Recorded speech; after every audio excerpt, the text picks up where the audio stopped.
এসআইআরটা হলে কি হবে, এসআইআর হলে কি হবে, যারা ভারতবর্ষের নাগরিক তারা ভারতবর্ষে থাকবে।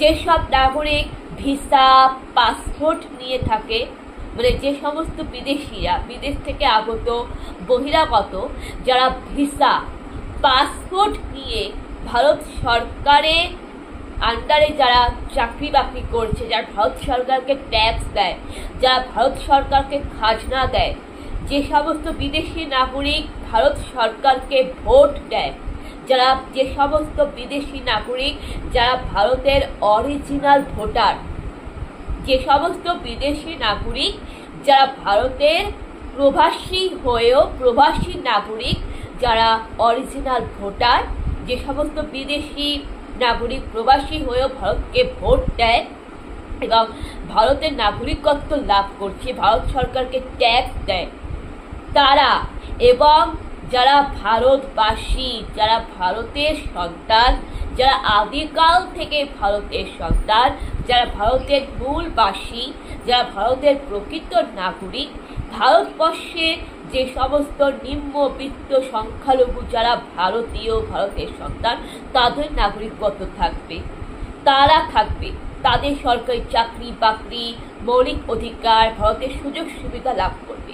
কিন্তু যাদের কাছে ভিসা নেই, পাসপোর্ট নেই, যার চাকরি সূত্রে কর্মসূত্রে ভারতের নাগরিক নয়, যারা চাকরি সূত্রে কর্মসূত্রে ভারতবর্ষে আসেনি, যারা ভারতবর্ষকে ট্যাক্স দেয় না, বা যারা ভারত মাতাকে মানে কোনো কিছুই করে না, ভারতের জন্য কিছুই করে না, যারা ভারত মাতাকে পছন্দ করে না, অথচ চোরের মতন চুপি চুপি বাংলাদেশ পাকিস্তান থেকে যারা অবৈধভাবে বেআইনিভাবে জোর করে ঢুকে রয়েছে, যারা জালিয়াতি, সেই সমস্ত অনুপ্রবেশকারী জঙ্গিদের যারা জালিয়াতি, যারা বেআইনিভাবে ঢুকে পড়েছে ভারতবর্ষে অবৈধভাবে, তাদেরকে দেশ থেকে তাড়াতে হবে।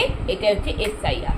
আর এই এসআইআর হলে কি হবে, যারা বাংলাদেশ থেকে পাকিস্তান থেকে যারা বহিরাগত চোরের মতন চুপি চুপি অনুপ্রবেশকারী, যাদের কাছে ভিসা পাসপোর্ট ছিল না, যারা বিদেশি নাগরিক নয়, যারা বিদেশি হয়েও যারা ভারতবর্ষকে ট্যাক্স দেয় না, ভোট দেয় না, ভারত সরকারের কোনো সুযোগ সুবিধা যারা কাজে লাগে না, যারা একেবারে চোরের মতো চুপি চুপিভাবে অবৈধভাবে অসৎ উদ্দেশ্য নিয়ে যারা ভারতের সবকিছু ধ্বংস করতে, ভারতের সম্পদ লুট করতে যারা জোর করে অবৈধভাবে ঢুকে পড়েছেন প্রবেশকারী, তাদেরকে ভারত ছাড়তে হবে, তাদেরকে দেশ থেকে চলে যেতে হবে।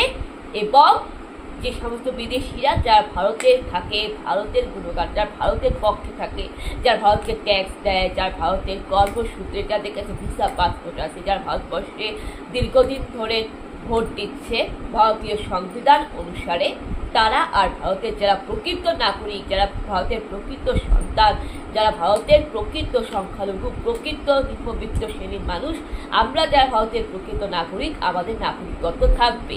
কিন্তু তারা বাংলাদেশি পাকিস্তানি, তারা যতই দলিত হোক, তারা যতই সংখ্যালঘু হোক, তারা যতই দরিদ্র হোক না কেন, তারা বাংলাদেশি পাকিস্তানি, তারা যেহেতু অনুপ্রবেশকারী, বেআইনিভাবে চোরের মতো ঢুকেছে, যারা ভারতের সম্পত্তি লুটপাট করছে, ভারতের যারা শত্রু, তাদের উপর এসআইআর হবে। এটা আপনাকে মানতে হবে।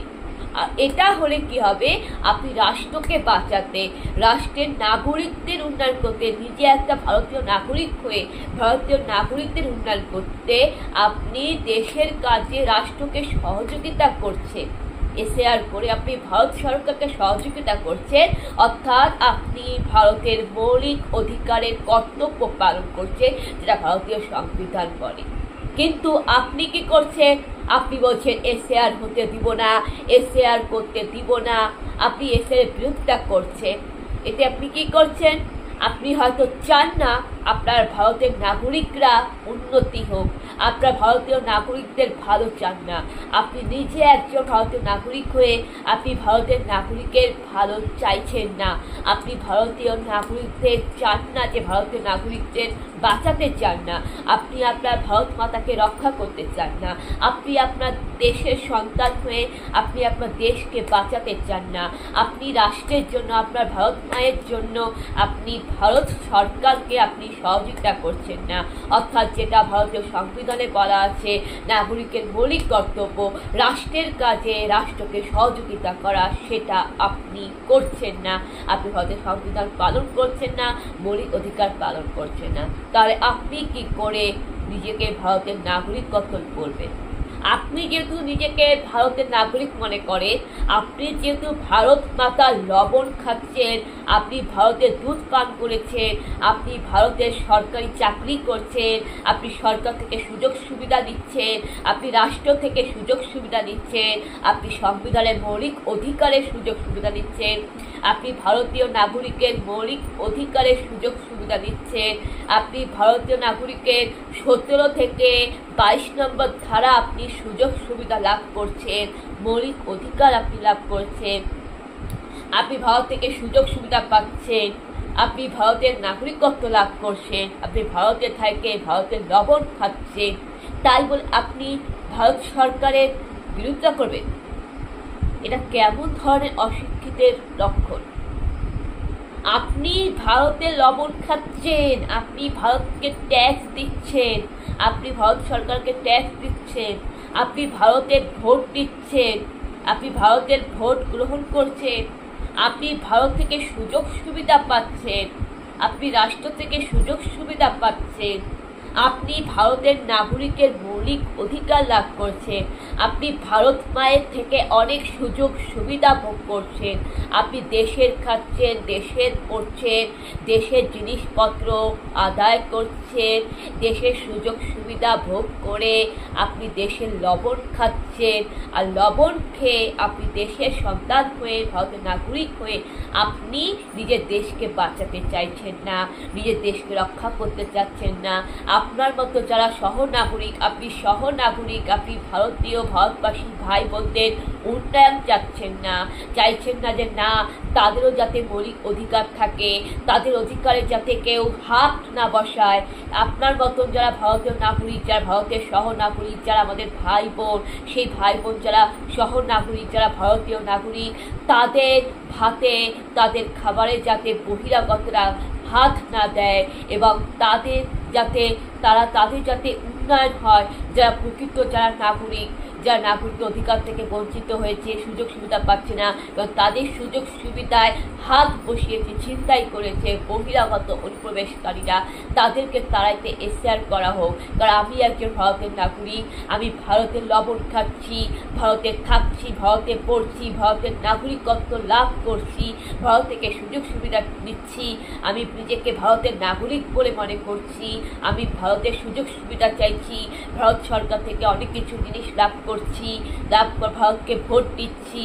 তাই আমার মতো যারা শহর নাগরিক রয়েছে, যারা আমার ভাই বোন ভারতবাসী, তাদেরও যাতে উন্নয়ন হন, তারাও যাতে নাগরিকত্ব লাভ করতে পারে, তাদের উন্নতির জন্য ভারত সরকার বাঁচানোর জন্য এসআর করে বহিরাগত বিদেশি শত্রু প্রবেশকারীদের দেশ থেকে তাড়িয়ে দেওয়া হোক, রাষ্ট্রের কাজে রাষ্ট্রকে সহযোগিতা করি, সেটা আপনি চাইছেন না। আপনি চাইছেন না কেন? তার মানে কি? আপনি কি করছেন? আপনি দেশের বিরোধিতা করছেন। আপনি দেশের লবণ খেয়ে, আপনি দেশের পরে, দেশের থেকে সুযোগ সুবিধা লাভ করে আপনি কি করছেন? আপনি নিজের একজন ভারতীয় নাগরিক হয়ে আপনি অন্য ভারতীয় নাগরিকদের আপনি সুযোগ সুবিধা চাইছেন না, তাদের উন্নয়ন চাইছেন না, নিজের ভারত মাতাকে সম্মান চাইছেন না। আপনার ভারত মাতাকে অপমান করে যাচ্ছে, আপনার ভারত মাতাকে ক্ষতি করে যাচ্ছেন, আপনার দেশকে, আপনার মায়ের ক্ষতি করে যাচ্ছে। অথচ আপনি কুলাঙ্গার সন্তান, আপনি মায়ের পেটের কুলাঙ্গার সন্তান, অকৃতজ্ঞ বেঈমান সন্তান হয়ে আপনি আপনার মাকে মৃত্যুর মুখে ঠেলে দিচ্ছেন। আপনি রাষ্ট্রের কাজে রাষ্ট্রকে সহযোগিতা করতে পারে না। তাহলে এক্ষেত্রে আমি আপনাকে কি বলবো? দেশদ্রোহী বলবো। তাহলে কি ধরে নিব